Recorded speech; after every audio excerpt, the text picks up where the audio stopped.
Good afternoon students.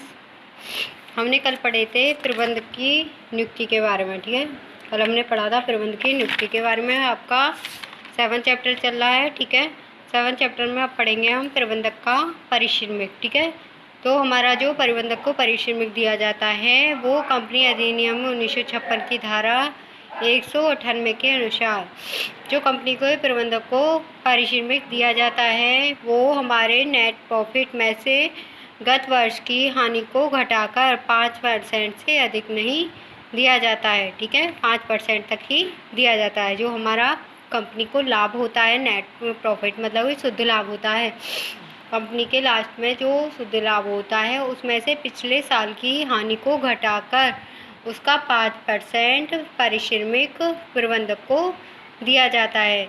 यह पारिश्रमिक केंद्र सरकार के द्वारा जारी नवीनतम आदेश के अनुसार यह पारिश्रमिक 7500 रुपये प्रति माह और 90,000 वार्षिक की दर से दिया जाता है। इसमें अन्य समस्त सुविधाओं को सम्मिलित किया जाता है। ठीक है, अब है आपके प्रबंधक के अधिकार एवं दायित्व। मैं आपको नोट्स डाल दूँगी इनके, वो आप नोट्स से पढ़ लेना। ठीक है, अब है आपका एक अच्छे प्रबंधक के गुण।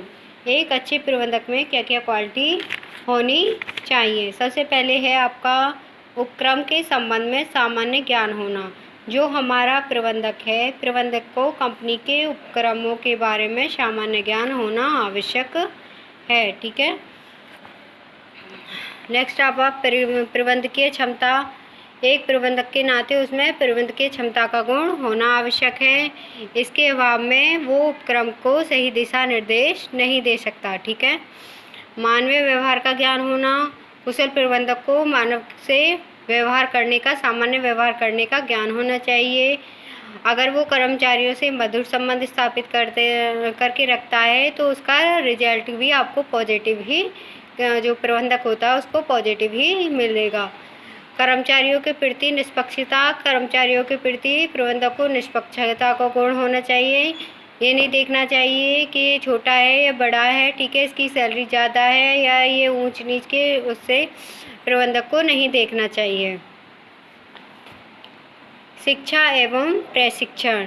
उसे व्यवसाय के संबंध में सामान्य ज्ञान होने के साथ साथ, ठीक है, व्यवसाय के संबंध में सामान्य ज्ञान होने के साथ साथ उसे प्रशासन, लेखा कार्य, कार्यालय प्रबंध व यंत्र आदि के विषय में भी ज्ञान व प्रशिक्षण प्राप्त होना आवश्यक है। ठीक है, प्रभावशाली नेतृत्व एवं दूरदर्शिता। जो हमारा प्रबंधक होता है उसका नेतृत्व प्रभावशाली होना चाहिए। ठीक है, और उसको दूरदर्शिता का ज्ञान होना चाहिए। प्रभावशाली नेतृत्व मतलब कि वो स्वस्थ होना चाहिए, हष्टपुष्ट होना चाहिए।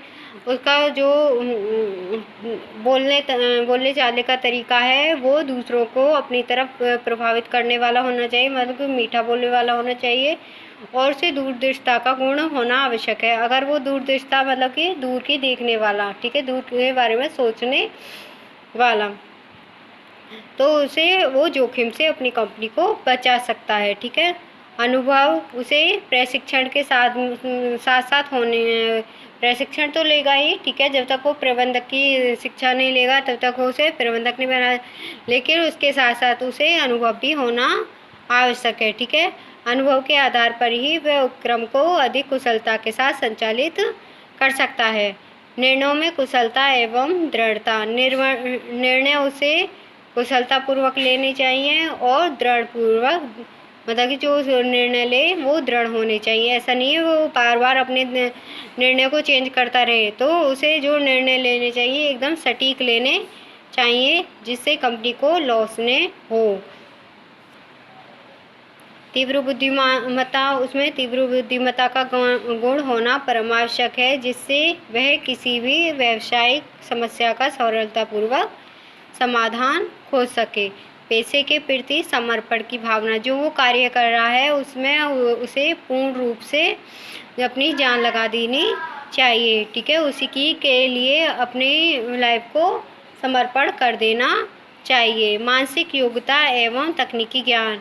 एक प्रबंधक में दैनिक एवं आकस्मिक समस्याओं से सुलझने के लिए योग्यता होनी चाहिए। ठीक है, दिन प्रतिदिन हमारे जो काम करते हैं हम, समस्या आती हैं तो उनको सुलझाने के लिए उसे मानसिक तौर पर फिट रहना चाहिए, ठीक है। मेंटली उसे फिट होना चाहिए। मानसिक योग्यता एवं व्यवसाय के विभिन्न पहलुओं का तकनीकी ज्ञान होना चाहिए। स्वभाव: एक अच्छे प्रबंधक को सहनशील, अनुशासन प्रिय एवं संतुलित स्वभाव का होना चाहिए। अच्छे स्वभाव से वो दूसरों का विश्वास भी प्राप्त कर सकता है तथा वो मार्केट में अपनी लोकप्रियता को बढ़ा सकता है।